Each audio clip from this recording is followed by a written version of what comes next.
Hey, Mark Dawes with you once again, and today I want to talk to you about disingenuous reporting, and that's the polite word for saying that people are not reporting what they actually do.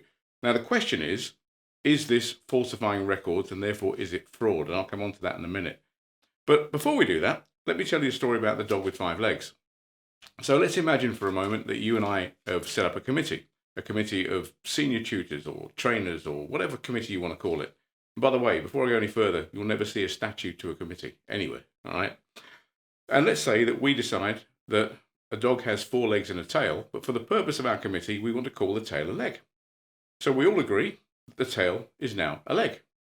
So for the purpose of our committee, a dog has 5 legs. And we all agree that a dog has 5 legs, and when we train people and teach them about dogs, whatever we're doing with dogs, I don't know, the dog has 5 legs. It doesn't have a tail. The tail is now called a leg. The dog has 5 legs. It doesn't matter what you call the tail, because at the end of the day, it's a tail. You can call it what you like. And the same thing applies to what we do in the world of physical restraint.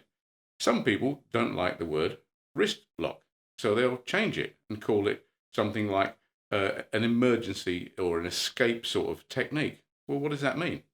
Because if you get audited, and particularly if you go to court and the judge doesn't understand what you mean, they're going to ask you specifically, what does that technique mean? Is it a wrist lock? And if you lie to a court, then you're basically committing perjury or you're in contempt of court, but at least because you can't do that. So remember the old Ronseal rule where they used to have the old Ronseal tins of paint that says it does what it says on the tin?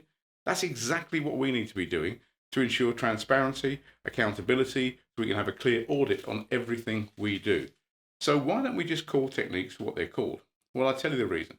One of the reasons is because if you don't call them what other people wanted to call them and change the name to make it sound nicer, for example.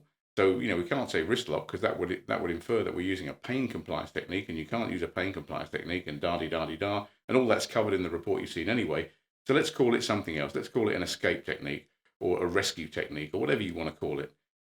If you come to audit that system, and in that system, and I've done loads of audits, by the way, you go to audit that system and you see in the last month they've done X number of escape or X number of whatever techniques, and you go, well, what is it? Because you need to know what it is to look at what you need to do and whether you can change it and make it safer. And they say, well, it's just a rescue technique. Yeah, but what was the technique? You get the idea? Now, let me jump in front of this website for you, the Krona website, where they deal with lots of legal issues. And let's look what they say about disingenuous reporting or falsifying reporting records. Okay, this is from the Krona website. It talks about fraud, forgery, and falsification. It says the risks.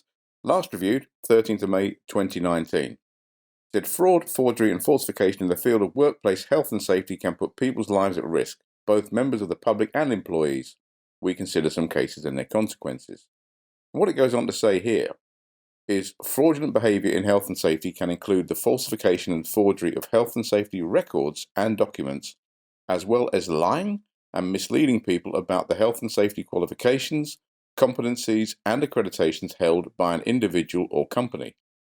This behaviour also constitutes a serious crime when discovered by the enforcing authorities. It inevitably leads to criminal proceedings, the result of which can be custodial sentences as well as fines. Even when enforcing authorities are not involved, there have been cases where individual employees have faced disciplinary and professional misconduct charges due to their actions. All organisations need to be alert to the fact that there are companies and individuals who are dishonest to the extent that they are willing to put people at risk. Organisations need to take steps to minimise the risk of being victims of health and safety fraud. They need to be aware of the possible consequences and the potential legal outcomes. Then it goes on to look at some cases here and how they falsify records, and they mainly deal with gas and other industry sectors here. But this is the bit that's important. In the conclusion, it says, those responsible for managing health and safety need to be alert to the possibility of fraud. The following steps may help in fraud prevention. Make sure when appointing contractors that the proper competence checks are carried out. So that's your responsibility to do that. Carefully select those involved in signing statutory records and registers and audit their work. Identify those situations where fraud is possible. Establish procedures so that fraudulent behaviour is more difficult for individuals. This may involve countersigning procedures for particularly critical areas. Monitor workloads and resources to remove the temptation of fraud.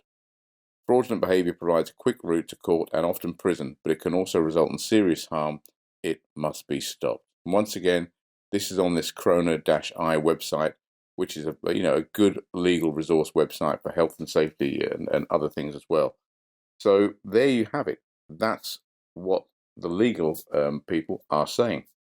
Well, I hope you found that interesting. And here's the point I'm making with you. If you want to be a great trainer, you want to be a great consultant, you want to help your clients, you want to serve your customer base well, then you've got to be accountable for what you deliver. And don't get caught up into this, changing the name just to make it sound safer. I mean, you can call a bullet a sponge, but if you put a bullet or a sponge inside a gun and you fire at someone, that sponge is going to go right through them and kill them probably. All right, so it's still a bullet. It makes it difficult to actually account for what you do. It makes it hard to audit trail. And basically what it's doing is covering up the truth.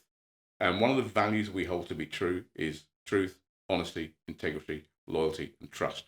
And if you're going to be a good trainer or a great trainer, you need to have similar values.